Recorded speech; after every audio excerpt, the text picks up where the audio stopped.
అందరికీ నమస్కారం అండి. ఈరోజు చెప్పే కథ పేరు మూడు సలహాలు. ఈ కథను రచించిన వారు మాణిక్ గారు. ఇంకా కథలోకి వెళితే, ఒక అందమైన పల్లెటూరు. ఆ పల్లెటూరులో ఒక పెద్ద కొండ. ఆ కొండ పక్కనే సోమయ్య, అతని భార్య రాణి ఉండేవారు. వాళ్ళది పేద కుటుంబం. ఎంత కష్టపడినా కానీ వాళ్ళకి పూట గడవడం చాలా కష్టంగా ఉండేది. దానితో సోమయ్య ఒక నిర్ణయం తీసుకుంటాడు. ఊర్లో పని మానేసి టౌన్కి వెళ్ళి ఏదైనా ఉద్యోగం చేసుకోవాలని. అప్పుడు భార్య రాణితో ఇలా అంటాడు, నేను ఒక నిర్ణయానికి వచ్చాను. కొంతకాలం టౌన్కి వెళ్ళి ఉద్యోగం చెయ్యాలనుకుంటున్నాను. బాగా డబ్బు సంపాదించుకొని తిరిగి వస్తాను. అప్పుడు మన పేదరికం నుండి బయటపడి సంతోషంగా ఉండొచ్చు. ఇక నిన్ను నాతో పాటు తీసుకెళ్ళడం నాకు ఇష్టం లేదు. ఎందుకంటే టౌన్లో ఒక్కసారి చాలా కష్టాలు పడాల్సి వస్తుంది. అవి నువ్వు పడకూడదని నా కోరిక. అందుకే నిన్ను ఇక్కడే వదిలేసి వెళ్ళాలనుకుంటున్నాను. అయితే నేను నీకో మాట ఇస్తున్నాను.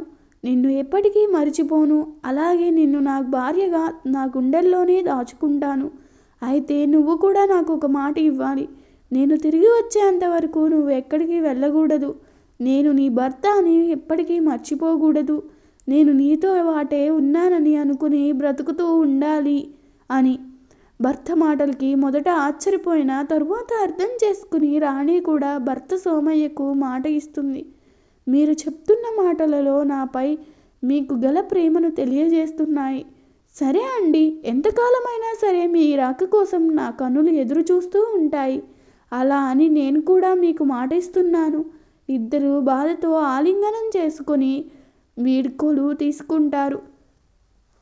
ఇంటి నుంచి బయలుదేరిన సోమయ్య కొన్ని రోజులు నడిచిన తరువాత ఒక చిన్న టౌన్కి వస్తాడు.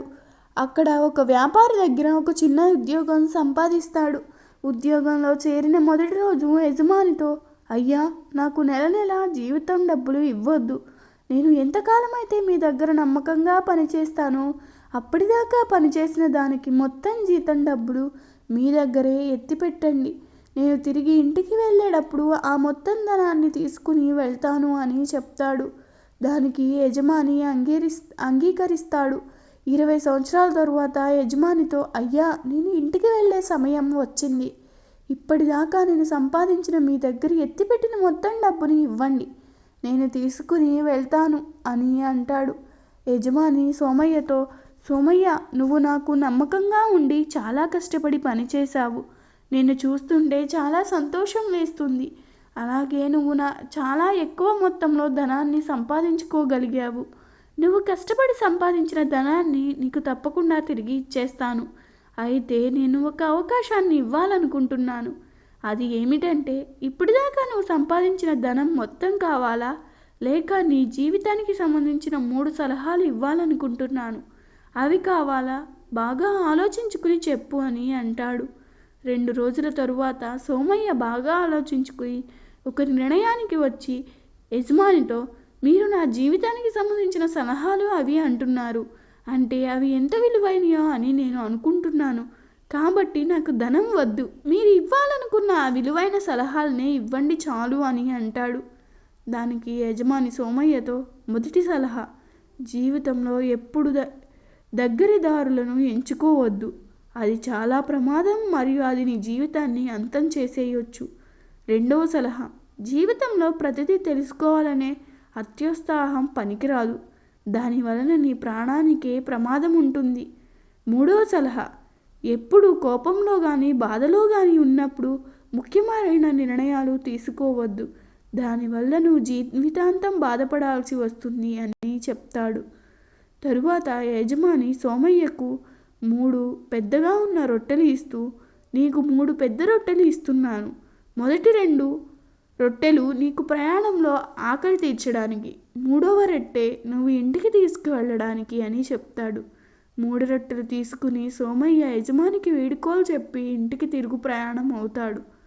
ప్రయాణంలో మొదటి రోజు సోమయ్యకు ఒక బాటసారి కనిపిస్తాడు. ఆ బాటసారి సోమయ్యను అడుగుతాడు, మీరు ఎక్కడి నుంచి వస్తున్నారు అని. దానికి సోమయ్య, నేను 20 సంవత్సరాలుగా ఇంటికి దూరంగా టౌన్లో ఉద్యోగం చేస్తూ ఉన్నాను. ఇన్ని సంవత్సరాల తర్వాత ఇప్పుడే ఇంటికి వెళ్తున్నాను. నేను ఇంటికి చేరుకోవాలంటే ఈ దారిలో 20 రోజులు ప్రయాణం చేయాలి అని చెప్తాడు.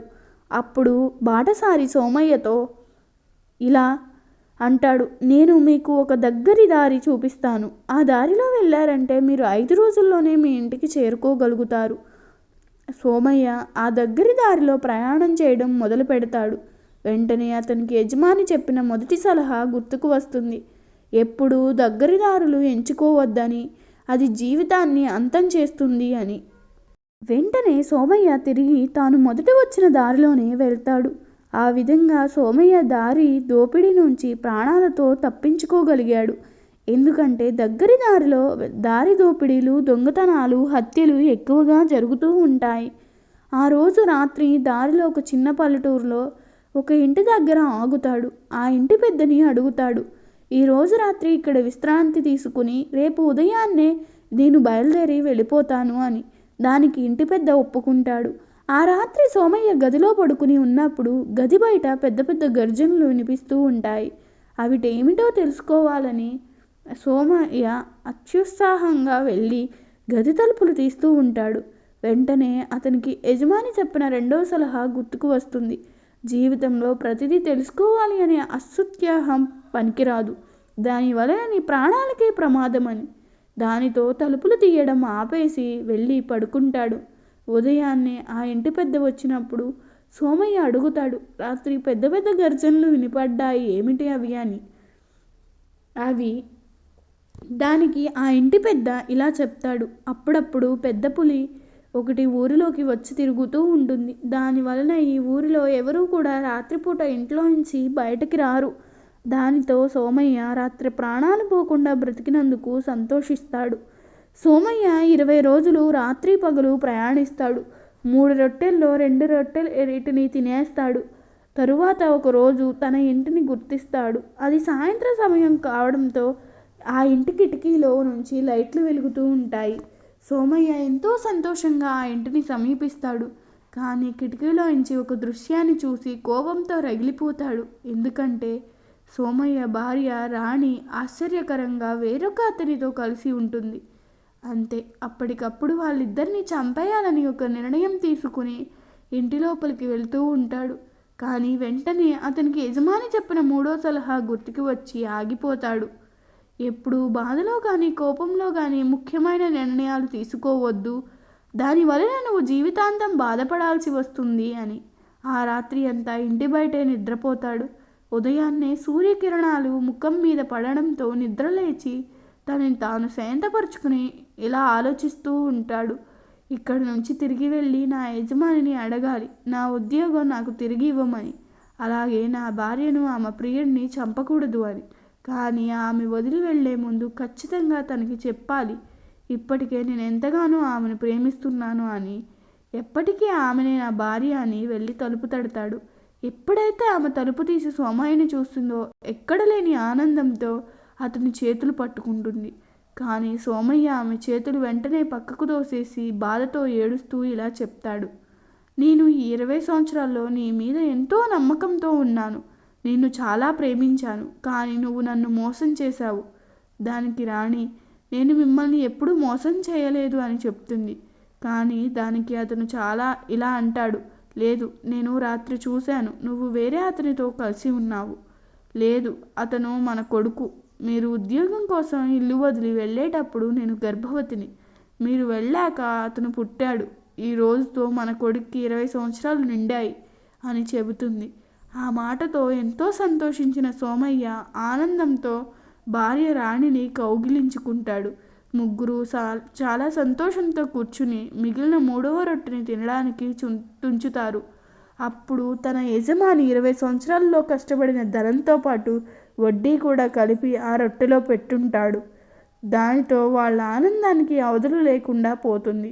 అలాగే బాగా ధనవంతులు కూడా అవుతారు. ఈ కథ మీకు నచ్చినట్లయితే నా ఛానల్ను సబ్స్క్రైబ్ చేసుకోండి. అలాగే మీ అభిప్రాయాన్ని కామెంట్ రూపంలో తెలపండి. ధన్యవాదములు.